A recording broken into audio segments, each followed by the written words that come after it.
Hey, you're Keepin Company with Conor, and you're listening to another Townsquare Spotlight. We got a great guest for you guys today. With us, we have award-winning jazz musician, film composer, innovative educator, and Poughkeepsie native. With us today, we have Hayes Greenfield. Hayes, how are you today? I'm very good, Conor. It's a pleasure to be here. Thank you so much for the opportunity. I'm really happy to have you on here, and as we were just talking about right before getting on the microphone, we were both born at Vassar Brothers Hospital here in Poughkeepsie, so that's I love having that connection there. And no, it's just so great to see the wonderful things that you're working on. And you're the founder and creator of the Creative Sound Play and author of the book Creative Sound Play for young learners, and we'll get into that in a little bit.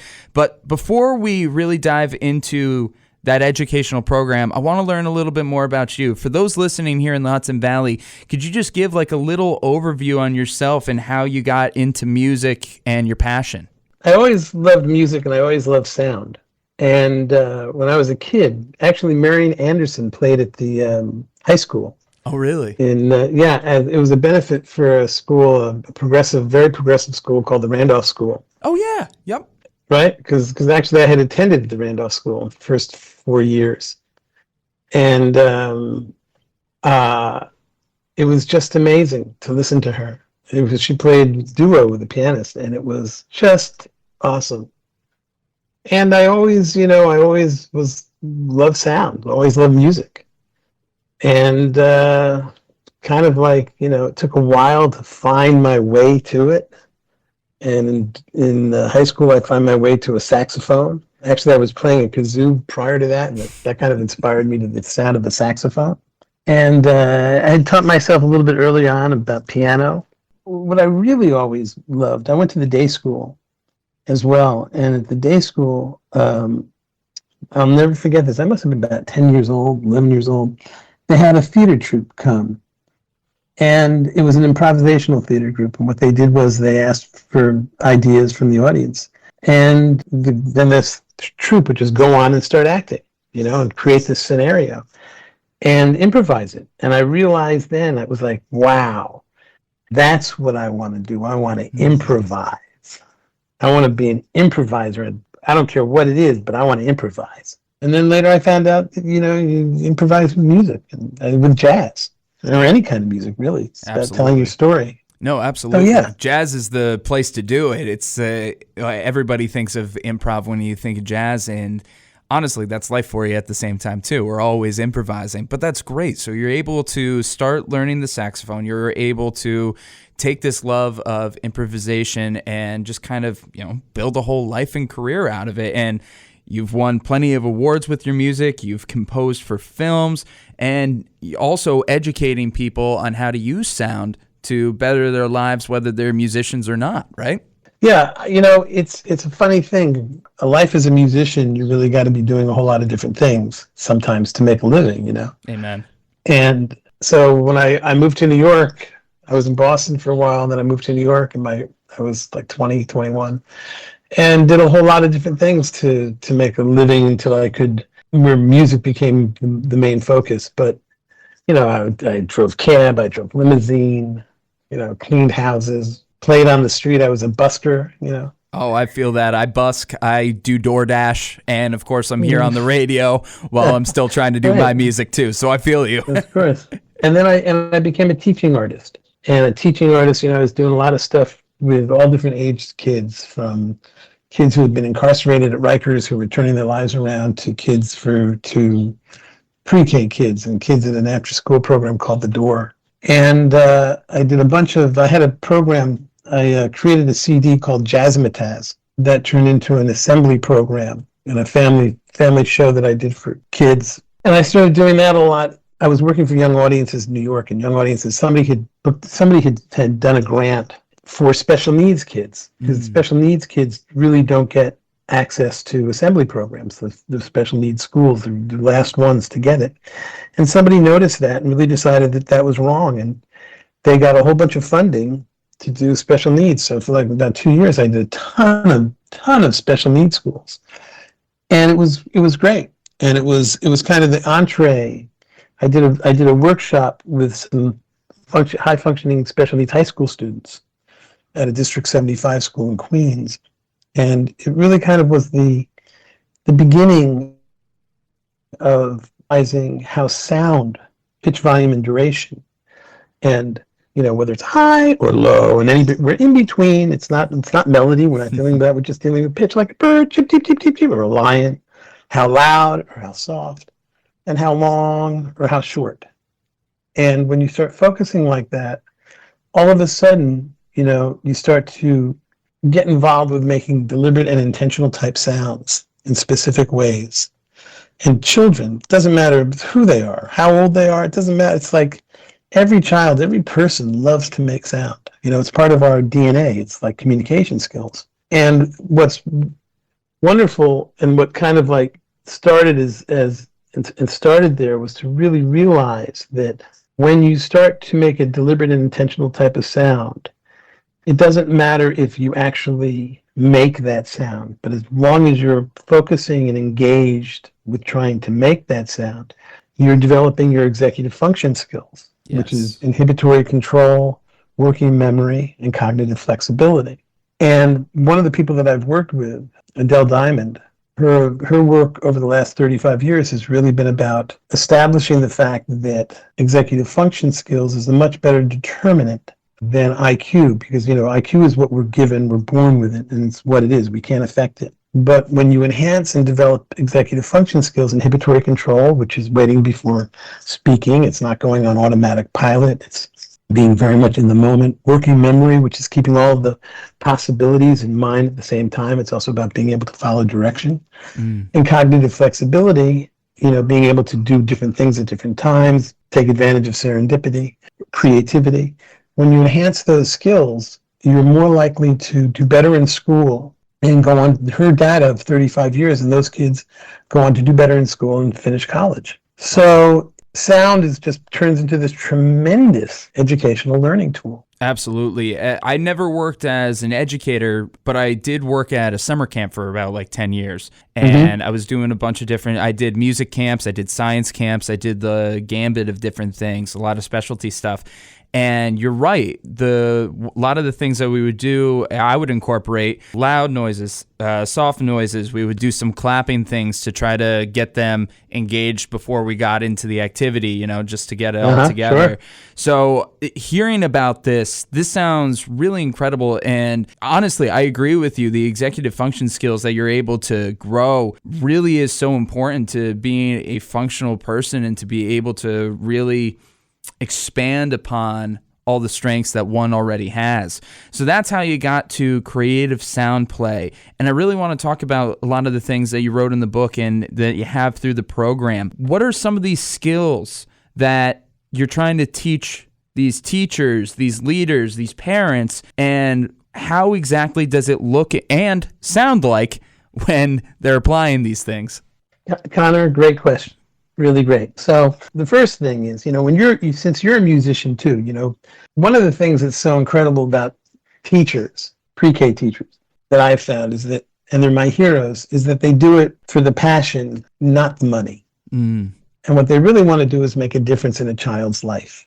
And my biggest obstacle, the reason why I bring this up is because my biggest obstacle is getting teachers and parents and anybody who's non-musician to not think, this is the hard one. From my experience, 99% of the people, when I tell them what I do, I work with sound, they immediately focus and say, "You mean music?" And I say, "No, sound." And when I went in the very beginning, I said pitch, high like a bird, low like a lion's roar, volume loud or quiet, duration long or short. It's the only thing we're focusing on. It has nothing to do with music. And it's very important that everybody realize that sound comes before anything we could ever call music. Sound is ubiquitous. Sound is everywhere. And as well, because sound is ubiquitous, we turn it off. We tune it out. Yes. And we've become sound asleep. We're all sleeping with sound. We're sound asleep. And yet it's this incredible, robust educational tool that anybody listening to this podcast right now, radio, whatever this is. All the above. All of the above. Anybody can have access to working with sound.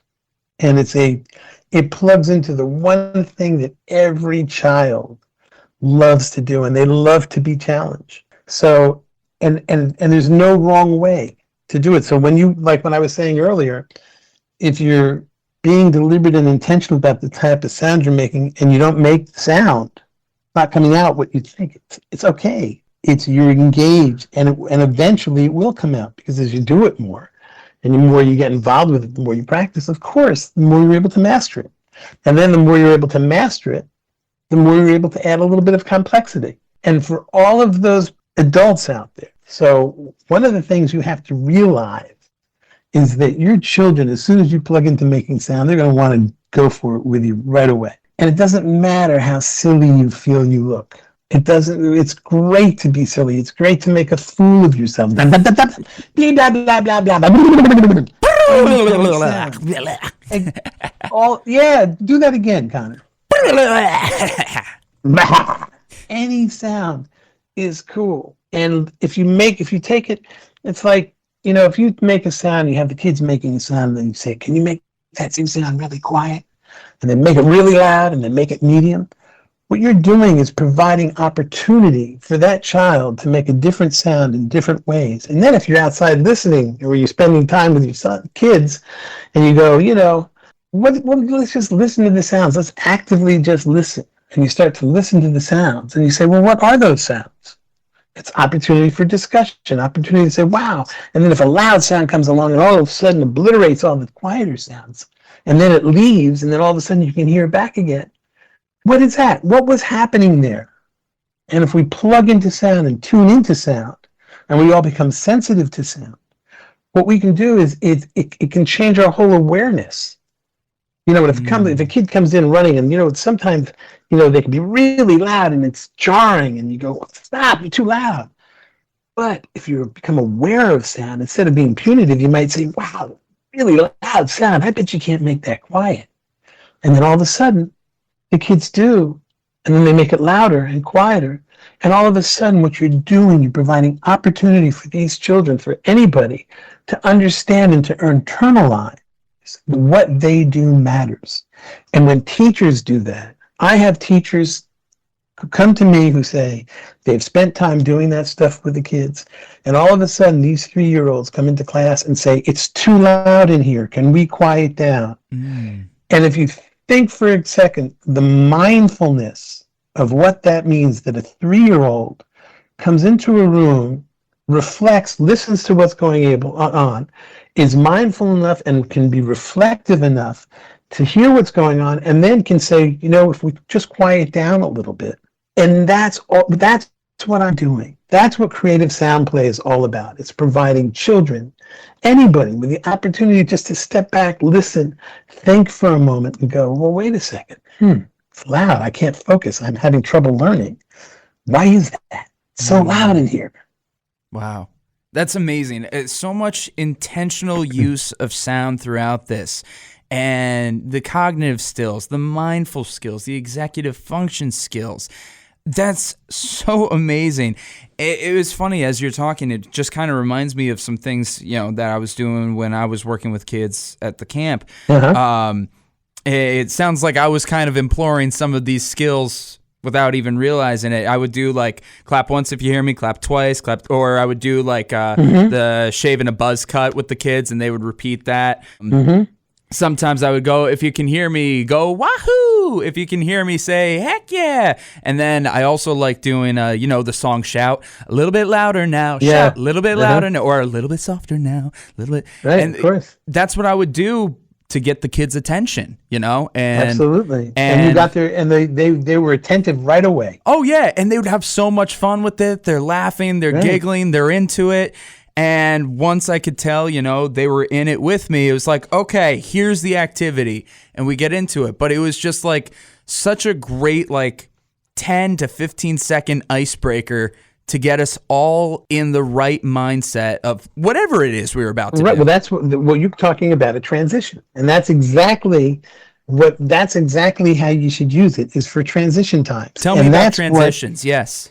So transition times are the times of the day that happen every 45 minutes. As soon as you need to transition your kids from one subject matter to another, from one activity to another. And it happens throughout the day. And it is the most challenging time for teachers. And when I've done conferences and I have 300 teachers out in front of me and I talk to them, I say, transitions are actually incredible jewels. They're gems. And they look at me like I have got two heads. I'm totally crazy. And then you start to do what you were doing, right? If you're saying, get a little softer, well, what's that? That's executive function skills. It's inhibitory control. That's paying attention. That's cognitive flexibility. And when you start to use sound in this way, and it could be with anything, it doesn't have to be with song. It could be with saying the alphabet. It could be with saying the letters of, the phonemic awareness, which then ends up becoming Monday, Tuesday. That's pre-reading literacy. Or it can be a million things. You can get into teaching your curriculum, all of your subject matter that you want to do. And it helps teachers because your kids get immediately focused.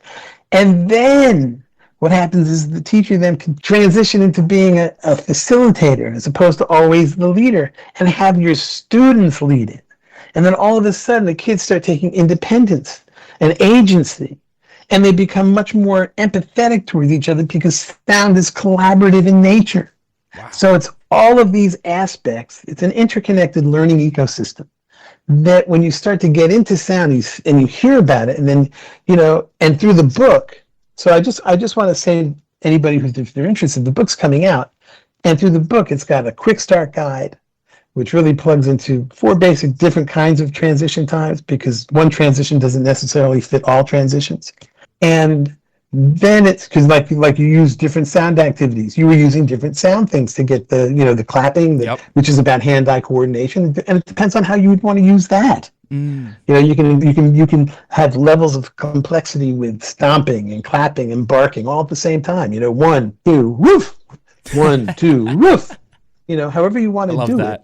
So all of a sudden, you can tell stories with sound, right? Sound is so deep, and you can create pictures. So I have this creative sound plays about how you get into it, how you get to actively work with it, and with transition times is where I focus in the beginning, because every teacher struggles with transition times. Big time. And it's a waste of time. It's transitions. The amount of time that's wasted in transitions is tremendous. So all of a sudden now with sound, you start to plug into it and fight, like you do in 10 seconds. You got the kids ready to rock and roll. So you just had your transition. You're moving, but it's also these incredibly play-based short learning bursts that happen. So it's an incredible learning ecosystem. It's all connected. And transitions are the way in. You're right. No, it is all connected. And honestly, I got goosebumps, the stuff that you're saying. Like I know that we can't see each other right now, but like I'm beaming right now. This is awesome. And beautiful, Conor. It really is beautiful. And another thing that I wanted to bring up, and this is something that was based on my education, and I wanted to bring this up to you, and I wanted to see what you thought about it. One of the things that my music teachers, in music school would tell me, there's power in what you don't play. And how going into that whole less is more thing. So I'm just curious how we're talking about sounds, we're talking about mindfulness. How does silence play into creative sound play? You're amazing, Conor. I'm very impressed. I appreciate it. You're a young dude, man. I called you a kid, but you're very astute. They say I'm a 52-year-old in a 26-year-old body. That's what my friends say. You're an old soul, man. Absolutely. You got some stuff happening. It's beautiful. So thank you. Silence is profound. Like sometimes the most important notes are the notes you don't play. Yeah. And I think that might have been what your teachers were saying. And silence provides pause. It provides a time for breath. It also creates tension. Very good. Right? And so it has all of these moments to it. And children love to play silence. They love to play it. I'll tell you a quick story. I don't know how much time we have left. Go for it. We got enough time. Just go for it. Okay. So there's a poet, a beat poet named Hetty Jones. And I used to do my Jazz-A-Ma-Tazz, I did this live interactive children's show called Jazz-A-Ma-Tazz, and I did it, and I was doing it at the Bowery Poetry Club once a month, and she came with her grandchild. And I had these, I'd go to the store and I'd get party noisemakers, for parties, all different kinds, little squeezy things that they make a sound, and the things you hit, it's a hammer, and, the wang and the cranks and all that stuff. And, and I would hand them to the kids, and we were doing a performance, and she got up to do a poem with the kids, and the kids wouldn't stop playing, and she stopped, and she was getting frustrated. She said, listen, there's no room for me. Right? There's no silence. There's no room for me to do my thing. So I said, okay, hold on a second. I said to all the kids, and they're like 3, 4, 5, and 6 years old, right? Mm-hmm. Maybe 7, but that's, in New York City, when you're doing kids shows, yeah. Really, that's about the age. I said, listen, if you play a sound, then you have to play a silence. And if you play a sound, play a silence. And you have to wait a little bit. So we practice it for a second. I said, now play silence. I mean, everybody played silence like they're actively playing, and then I say, now play sound. They played their sound. So I said, okay, now that's what it is. If we're going to do this thing, and Hetty's going to read her poem. Man, it was like all of a sudden it was magic, because these kids would play a sound and wait. So you'd hear bop, whoop, and then Hetty would talk. Wow. And then you'd hear and Hetty would do a poem.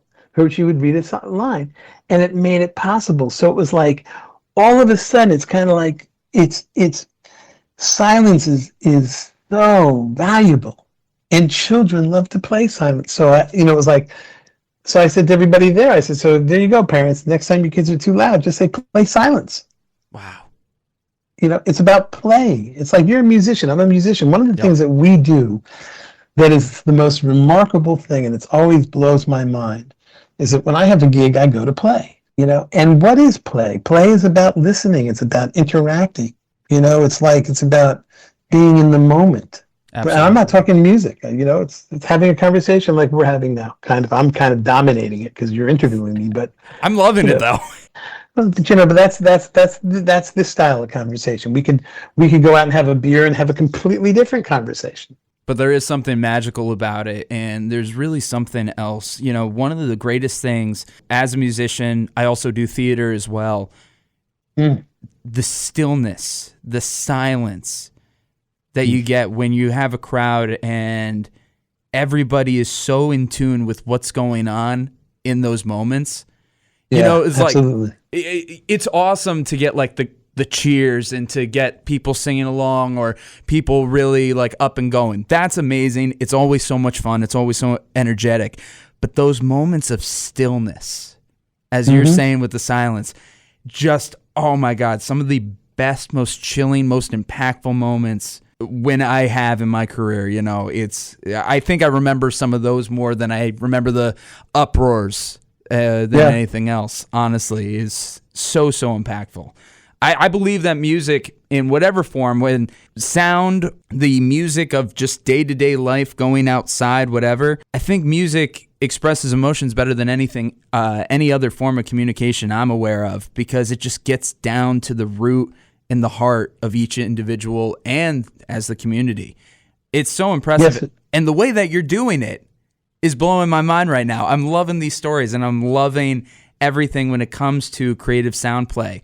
So, of course, you said with the book, Creative Sound Play for Young Learners, where will people be able to get this book? People can get this book through any. It's on Routledge Taylor Francis. It's part of it's a major educational publisher. It's on their Iron Education series, and any book, Amazon, any bookseller is going to do it. But if you also want to, if you go to my website, creativesoundplay.com, I also have a video curriculum that starts with the Quick Start Guide, and I have it with a learning management system, an LMS system, so that it's 4 modules, and you can take it, and then at the end of it, if you finish it and you take the quiz, which is very simple, it's really pretty basic, you get a certificate. So that's available. I also do coaching sessions. I do a lot of live coaching sessions. I do some stuff with the National Head Start Association where I teach. They have I have a course on their website where we do twice a year. I do a month of coaching sessions, and I teach at pre-Ks. I teach. I'm more interested at this point in my life. It's better for me to teach teachers, teacher coaches, and parents and caregivers than kids, because there's not the energy level and everything else. So I'm available to do all that stuff through the website.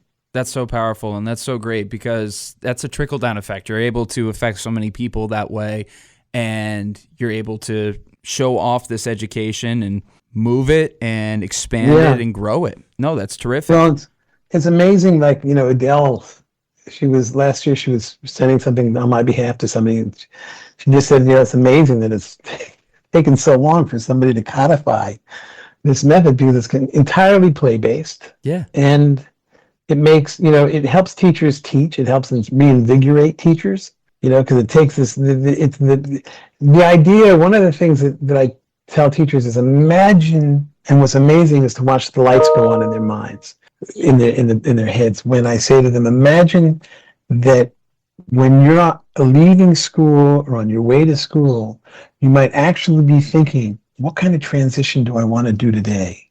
How do I want to, what transition, how do I want to work with the transitions? And they look at me like I am nuts. But it makes sense. Then halfway through they get it and they start going, and then they come up to me at the end and they're like, wow, I can't wait to get into class tomorrow. I got, or this and that, I'm going to try this. And it's, it's just to just go for it. It's okay to be silly. It's okay not to do it well. The kids aren't going to know. Turn off the judgments. Turn off all that stuff in your head. We all have it. I'm sure you get insecure when you Absolutely. before you perform, and it takes a long time to be able to learn how to do it. So nobody's expecting anybody to teach music. It's just about sound. It's about having just good old fun, joy. So good. I'm filled with joy having this conversation with you. Hayes, thank you so much for being here on Townsquare Spotlight. We'll have all the links and information into the description of this interview for all of you guys to be able to check out. You can learn more about the program. You can check more out on Creative Soundplay, more about Hayes himself. We'll have that all in the description. Hayes, before we go, any last little nugget? You've had so many great nuggets throughout this episode, but do you have any last little nugget for our listening audience right now? Well, I'd like to thank you for this wonderful opportunity. And I'd like to end with what I heard Adele Diamond say. And it's this. And you fall in line with this, because you're doing a lot of this stuff just on your own intuitively. Adele was asked at the end of which is how I met her, because I called her up after I heard this. And I have to just say, I'm dyslexic. I didn't go to college. And I knew that coming out of high school, that kind of environment, you got to understand, I came up in the 60s and 70s, and dyslexia at that time wasn't really known about what to do with kids like that. And she said something that really opened my head, which was really beautiful.